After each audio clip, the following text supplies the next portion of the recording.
yoga horror story time. Okay, so you guys, I went on a retreat to Bali many years ago, and I was excited because I was going to go take this yoga class because they were offering a yoga class with this retreat center. So I go. Now I'm a pretty experienced yogi. I'm a teacher, and the class is so freaking hard. Clearly it was taught by someone who loved Ashtanga, but she didn't modify anything. So there were all these half lotus things that were really hard on your knees and your hips, all these really complicated transition. And I was looking around the little studio and I was going like, oh my gosh, most of these people are beginners. They're on retreat. They've not done yoga before, and they feel so out of their depth. And you can bet that most of those people walked away from the class thinking, yoga's not for me. What a tragedy. How can we avoid this? So in this video, we are going to talk about some of my favorite tips and strategies, really simple things that you can think about to make your class really juicy and wonderful for your beginning students.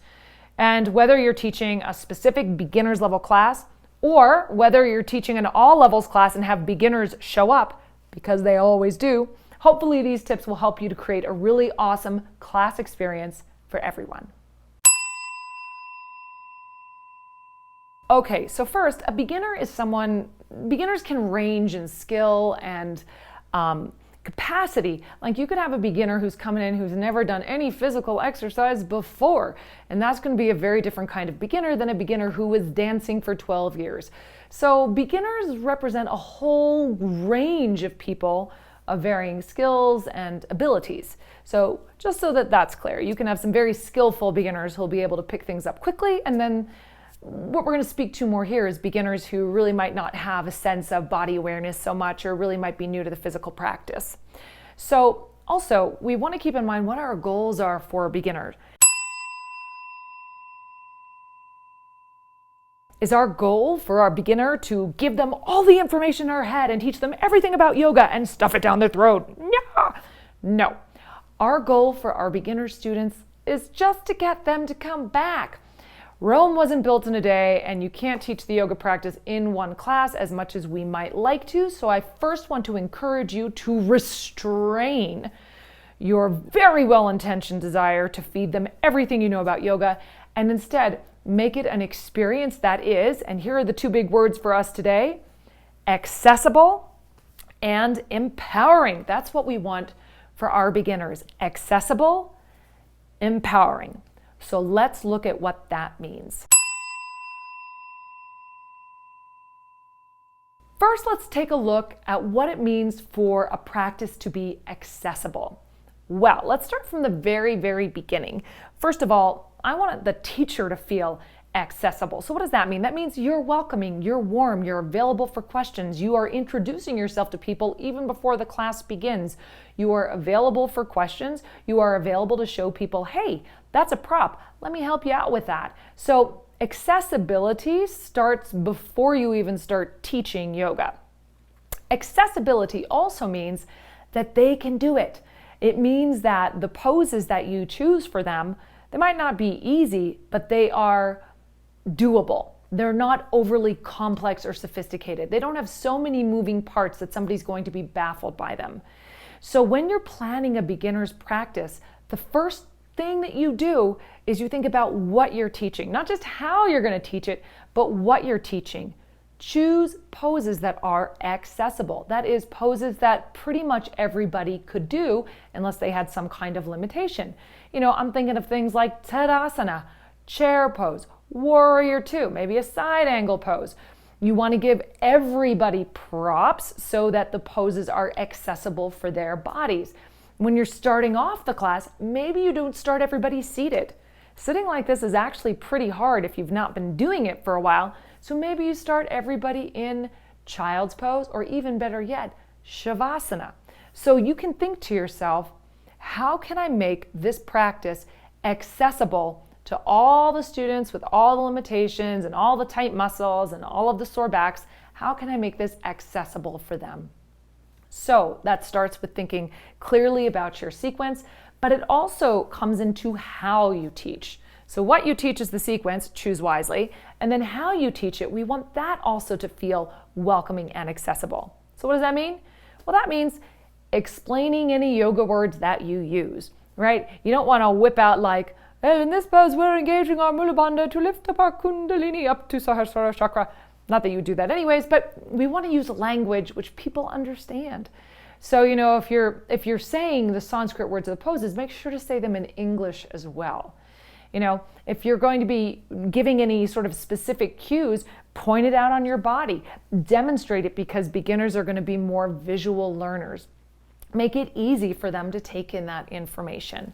Use simple language. So if I'm going to be teaching a beginner's class, am I going to use crazy, sophisticated, subtle cues as to the action and the minutia of the anatomy of the pose? No, I'm basically hoping to get them into some sort of shape that kind of resembles Warrior Two. Like, that's enough for one class, right? So you want to keep them safe, absolutely, and you want the poses that they do for them to feel successful at them. And notice that I'm saying accessible, but I'm not saying easy. There are some very accessible poses, chair, Warrior Two, plank, that are really hard. And that gets a little bit more into our empowering thing here. But just because they're a beginner doesn't mean that you have to make it easy for them. You know what I mean? You can make it smart and challenging in an accessible and safe way. Make sense? All right, so just to talk about accessibility, you're accessible, you're available. The poses they're doing are accessible. No bringing them in and whipping out a half lotus, right, folks? No. So accessible for most body types. How you teach it is accessible in terms of using clear and easy to understand language. You will define any of those terms that you use. And you want it to feel, really friendly and positive. Remember, we want them to come back. Oh, right. And when you're teaching them and when you're using language, make it really simple. Remember, you're just trying to get them basically into the position. So if you've watched any of my cueing videos, usually I say you do position, action, expression, right? First you get them into the shape of the pose, then you do like the little finagly alignments, and then you get sophisticated with it. Well, in a beginner's class, you really might just be teaching the shape, maybe teaching to one common risk factor. Keep it super simple. Okay, let's take a moment to talk about empowering. So we want our students to feel like, hey, I did something, right? Again, going to beginner's class, and it depends on your students and the style, but that doesn't mean that it has to be like wimpy. That doesn't mean that you're just like gonna sit there and like move your arms in angel wings a couple times and call it a day. No, you can do some challenging poses as long as they're what? Accessible. So here we go, like chair pose, Warrior Two, plank pose, low lunge with the knee down. You want to choose transitions also that are going to be accessible for your people. But empowering, how do we get them to feel good about what they're doing? Well, we validate what they're doing well. So you can use verbal assists that are like, hey, John, yeah, that's it. You got it, man. Right? You could be empowering to them, elevate what they're doing. I think a great way to be empowering is also to create, again, back to your sequence and how you plan the class, is to repeat poses. So if you do chair pose once and they're like, what the heck is chair pose? And then you come back to it, they're like, I kind of know this pose. And then you come back to it again, they're like, I know chair pose. I got this down, right? Or Warrior Two, you can repeat poses so that they feel like, they're getting a little bit more each time. Empowering also means, again with sequencing, that we don't create crazy sequences or do transitions that are going to be deflating. You may not have, you've probably noticed, stepping a foot forward from downward facing dog, for example, is super hard and is not accessible to all bodies. So instead of having people step forward from down dog, which is also a hard pose, down dog, instead have them step a foot back from the front of the mat. Or have them come to it from the top, So choose transitions that are going to make them feel like, I got this, not, oh wow, that's really hard, right? And so again, empowering and accessible work together, because if you choose an accessible practice that's got a bit of a challenge in it, they're gonna feel like they are empowered.